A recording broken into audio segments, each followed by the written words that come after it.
There's just something about the classics that hits different from modern fiction, and I think that they should be on everyone's TBR. So here are 10 books that I think you should read in 2023. First up is more an author than a book, and that is Dostoevsky. And there are 3 books that I think you should start with, and they are The Idiot, Crime and Punishment, and Brothers Karamazov. This is for long-form Dostoevsky. If you want to read some of his shorter work, his novellas, then I think that Notes from the Underground encapsulates a lot of Dostoevsky's themes within it and is a great place to get an introduction to that. I think it's also a pretty good primer for George Orwell's work, and there are definitely similarities between the themes that they discuss, particularly in Keep the Aspidistra Flying by George Orwell, almost the same book as Notes from the Underground. I believe that depending on who you are, there's a better place for you to start in regards to Dostoevsky. If you want to go down the path of innocence, naivety and love, The Idiot. If you want to go down the path of the temptations towards intelligence, power, I would say go with Crime and Punishment. Brothers Karamazov could almost be seen as a combination of Crime and Punishment with The Idiot. And there are stronger religious themes that run within it. So perhaps if you're looking for more of that religious side, Brother Karamazov is the answer. My personal preference is The Idiot. It's a book that I love to reread, and it's the one where I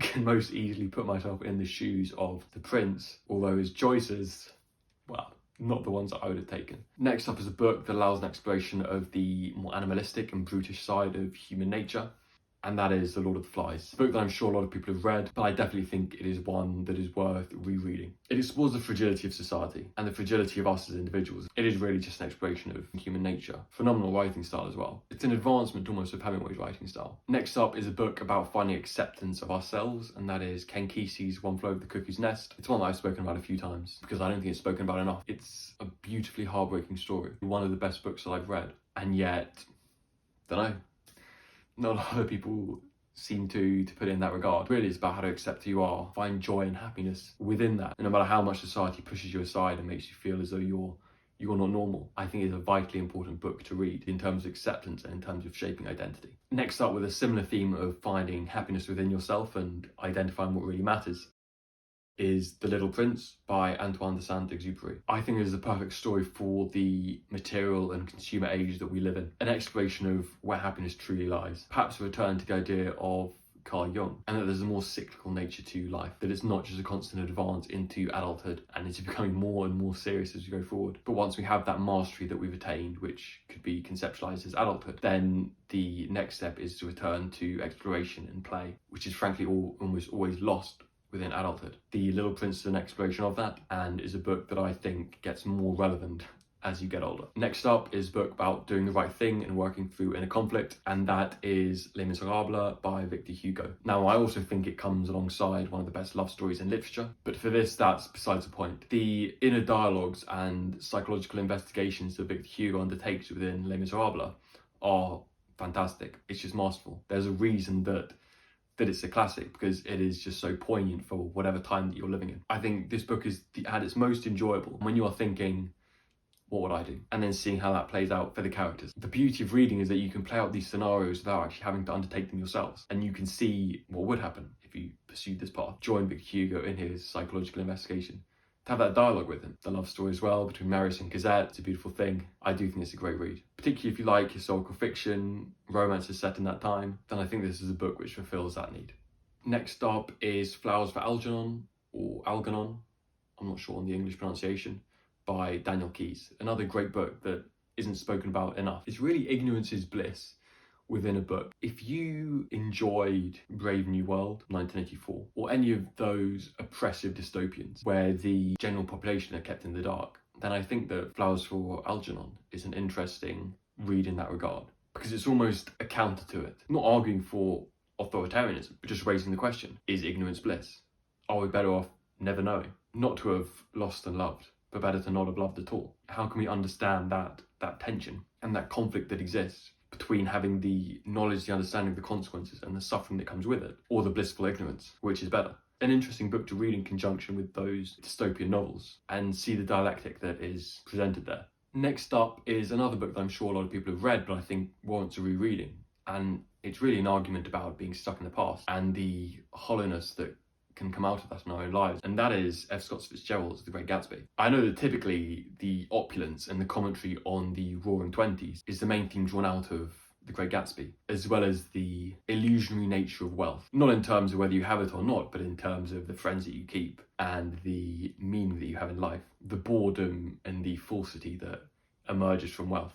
But that wasn't the main thing that I drew out of it. It was more just the profound sadness that is within Gatsby. And it doesn't derive from his wealth, although it is indirectly tied to that. His wealth and the parties that he throws are to win back the person that he loved. And rather than move on from that, he's stuck in it. His only focus is Daisy, his love interest, and recreating their past relationship. He gets it for a moment, but it's lost. He only has the past. He seeks out his wealth because of that. He puts up this facade because of that. And if he could only look to the future, not base every single life decision that he has upon the past, perhaps he could move on. But who can blame him for clinging to the past? It's a tough book to digest, as there is the obvious attraction to the past and for what was. It's nostalgia. How much should we look back and how much should we look forward? Next up, a book from a similar time period is Hemingway's Farewell to Arms. It does show the brutality of the First World War, and many people say that it's the best representation of that within fiction, but that's not the attraction that I have towards it. I mean, one, I think Hemingway is a great author that everyone should read, and for me this is one of his best work. This is a book where his punchy and blunt and quite basic prose really shine. The themes of love and misunderstanding are the ones that I found myself attached to, and this is the first book that I can remember a quote just sticking with me and having such a big impact on the way I conduct myself.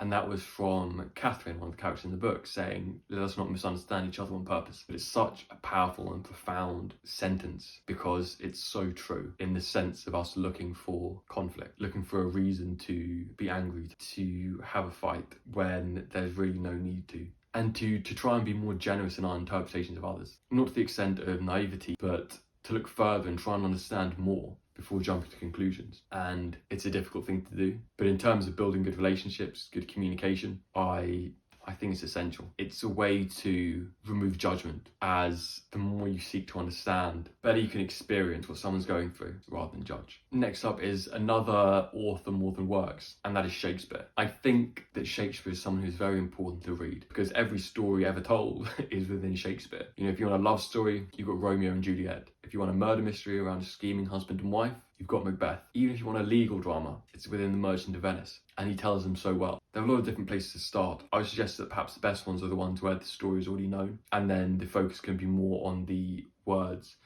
and the language as opposed to the plot that's being told. You know, whether that's Romeo and Juliet, Julius Caesar, Antony and Cleopatra, some of the more famous ones, I think could be a good starting point. The next thing is in terms of choosing a copy, because I would definitely recommend a copy where the translations are of certain words, certain of the more archaic words, at the bottom of the page. I would lean towards more modern copies, as the words that they choose to translate will be more relevant to a modern audience. Ones that are published and targeted towards education purposes towards schools, they are more likely to have more explainers within them, better translations, and more diligent translations as well, which I think is very good in terms of understanding Shakespeare. But the best way to understand Shakespeare, and understanding the truest sense is in personal to you, not just the accepted academic understandings of it, which are to an extent meaningless, as if an understanding doesn't resonate with you, not an understanding for you. So I always think the best way to understand something is to read it and interpret yourself. Shakespeare plays very short, around 100 pages or less. So for me, the best way to understand is to just reread. I don't like to read interpretations prior to reading the play, as I just find it taints it. It plants seeds in your head and it dictates what you are going to focus on. I much prefer to go in blind. It's my understanding, it's my interpretation, and it might be wrong, but it means something to me. And what more can you ask for than that?